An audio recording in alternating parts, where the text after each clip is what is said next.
Nagsindi, kaya nagluluon. Oo guys. Hinay-hinay lang. Pagkukupra, mahirap talaga. Dapat dagdagan na yung mga presyo ng pagkukupra. Kahit 40 lang, okay na. Gusto nyo kumain ng ito?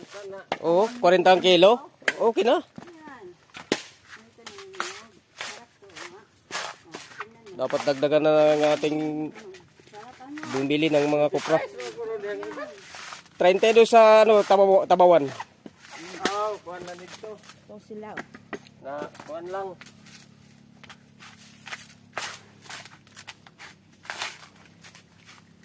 Ang sisipag ng mga pinsan ko. Oh. Yan. Oh. Yan. Ito guys. Sipag nila, no? Thank you. Let's go. Salamat.